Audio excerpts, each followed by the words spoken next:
The Pre-Socratics Lecture 7, Democritus. We have reached the final lecture in our exploration through the ideas of the earliest known philosophers of Western civilization, the Pre-Socratics. In this final lecture, we will direct our attention to Democritus, who is most famous for being one of the founders of the philosophical doctrine known as atomism. As a quick side note, a philosopher known as Leucippus is often heralded as the founder of atomism and the teacher of Democritus.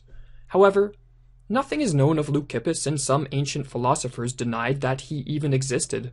Thus, for our lecture we will proceed with attributing the ideas of atomism to Democritus alone. The Pre-Socratics' influence on Plato and Aristotle is well known. However, the ideas of Democritus are somewhat unique among the Pre-Socratics in that his atomism, along with playing a formative role in shaping the thought of Plato and Aristotle, influenced the mechanical philosophy, a view which was to become dominant during the scientific revolution. The mechanical philosophy was developed by thinkers such as René Descartes, Pierre Gassendi, Galileo Galilei, and Isaac Newton. While many of the ideas of the mechanical philosophers have been abandoned, the idea that the universe is composed of tiny building blocks called atoms remained influential up until the 20th century. And as we will see, the idea of atoms was first put forth by Democritus over 2,000 years ago. The great 20th century physicist Richard Feynman once said that, if, in some cataclysm, all of scientific knowledge were to be destroyed, and only one sentence passed on to the next generation of creatures, what statement would contain the most information in the fewest words? I believe that it is the atomic hypothesis, that all things are made of atoms, little particles that move around in perpetual motion. So who was this man who first put forth the scientific statement which, according to Feynman, contains the most information in the fewest words? Democritus was born in approximately 460 BC in Abdera, a town in northern Greece. Perhaps more than any other pre-Socratic philosopher, Democritus deserves the epithet genius. He is said to have written over 60 works on topics ranging from ethics, physics, astronomy, medicine, and musical theory, to name but a few of his subjects of interest. Unfortunately, none of these works survive, and for knowledge of him we must rely on a few fragments of his works which remain, and on the reports of other ancient philosophers. Although Democritus was interested in a wide range of subjects, he is most famous for the claim that the universe is composed of atoms and void, an idea which, as we mentioned, was to have a profound influence on future philosophers and scientists. The word atom comes from the Greek word atomos, which combines the privative a, indicating absence, with the verb tomos, which means to split. So the word atomos, or atom, means unsplittable. Democritus's atoms were to him the fundamental building blocks of everything in the universe, and were indivisible, solid, and indestructible. These atoms exist in the void, which Democritus conceived of as empty space or nothingness, and all things in this world are created when atoms collide and become entangled with each other. Along with positing the existence of void, something which earlier pre-Socratics such as Parmenides had denied as a possibility, Democritus was groundbreaking for his explanation regarding the nature of qualities such as hot, cold, sweet, or wet. Empedocles, if you remember from a previous lecture, claimed that the basic constituents of the universe are particles of water, earth, air, and fire. A fire particle, for example, is hot, while a water particle has the quality of wetness. Democritus asserted that atoms are not hot or wet. In fact, he claimed that they have no qualities whatsoever. To understand this idea, it will be helpful to invoke a concept commonly used today in the discipline of philosophy of mind. Qualia are the phenomenal qualities that make up our subjective experience.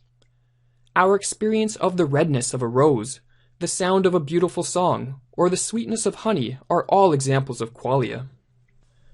Democritus proposed that the qualia are not to be found in the atoms as they exist in reality. In other words, The objective character of atoms is that they are completely devoid of all qualities. Being devoid of all qualities, Democritus thought that atoms are defined solely by three different quantitative measures. More specifically, he believed that atoms differ from one another according to their shape, arrangement, and position. If atoms are defined solely by quantitative characteristics and are wholly devoid of qualities, then how is it that our experience is always an experience of qualia? To take a concrete example, if a rose is nothing but a collection of atoms that are devoid of color, then how is it that we experience a rose as being red? To understand how Democritus answered this, we must familiarize ourselves with a distinction which was present in the mind of every ancient Greek thinker of the 5th century BC, that being, the distinction between things that exist by nature and things that exist by convention or custom. To use the Greek words, thinkers in this ancient period distinguished between that which exists by physis and that which exists by nomos. What exists by nature or by physis is something that is objective and written into the fabric of nature or reality, so that even if human beings were wiped from this earth, that which exists by nature would remain in existence. What exists by custom or nomos is something which is an artificial human construction and dependent on the human mind for its existence. If human beings were wiped from the earth, that which exists by convention would also disappear forever. Now Democritus thought that the qualia we experience do not exist by nature or in reality, but exist by convention or nomos. Our experience of sweet, bitter, cold, and red arise when the atoms of the world contact the atoms in our body, and thus are artificial constructions wholly dependent on human beings. Qualities, to put it another way, arise from the physical interaction of the atoms of the world with the atoms of our body. In reality, sweet, bitter, cold, red, and all other qualities do not exist and have no objective basis within the nature of things. Democritus's most famous fragment conveys this notion. He wrote, "By convention sweet, by convention bitter, by convention hot, by convention cold, by convention color, but in reality, atoms and void." In the 17th century, Galileo, who, as we mentioned at the onset of this lecture, was influenced by atomism, echoed this exact idea of Democritus's. I think, therefore, that these tastes, odors, colors, etc., so far as their objective existence is concerned, are nothing but mere names for something which resides exclusively in our sensitive body, so that if the perceiving creatures were removed, all these qualities would be annihilated and abolished from existence.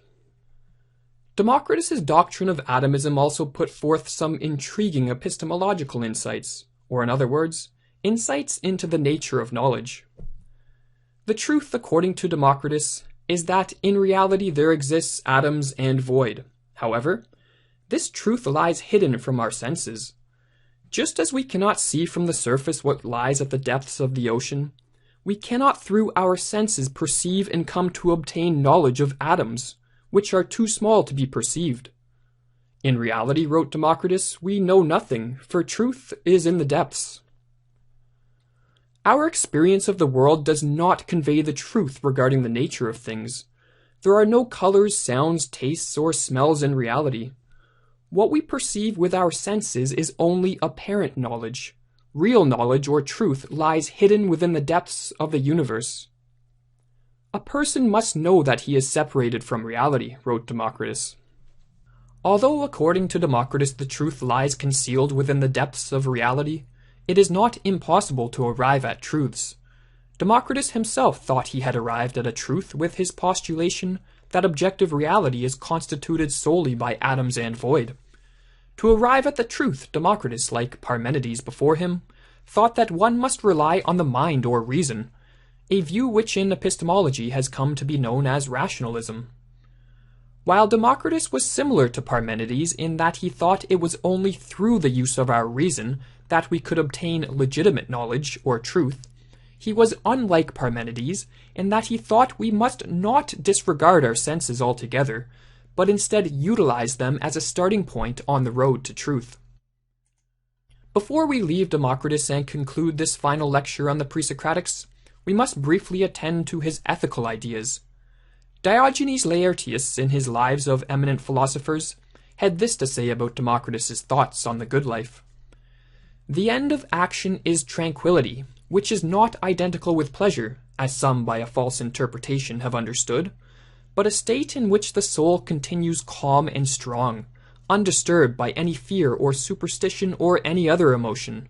This he calls well-being and many other names.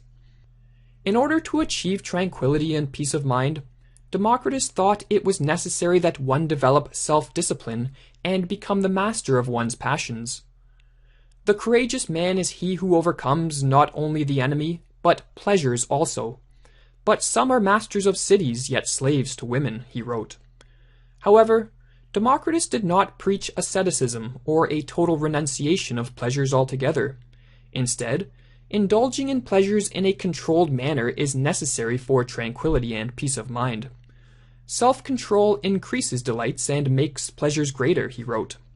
It is likely that Democritus saw the masses of men as slaves to their passions and desires, chasing blindly after money, fame, honor, sexual gratification, and social acceptance, and concluded that such a slavish life is not a life worth living. One must become the master of oneself, the maker of one's destiny, and the sculptor of one's character. Such a life is the only life appropriate to the human being. As the 3rd century Neoplatonist Porphyry wrote, Democritus said that to live badly, and not with prudence and self-control and holiness, was not to live badly, but to be a long time in dying. We will conclude our final lecture of the Pre-Socratic series with a quote from Democritus, which is eerily similar to one of the more famous quotes by Shakespeare.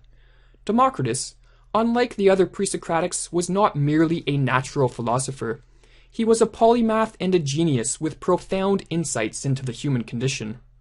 The world is a stage, he wrote, life an entrance. You came, you saw, you went away.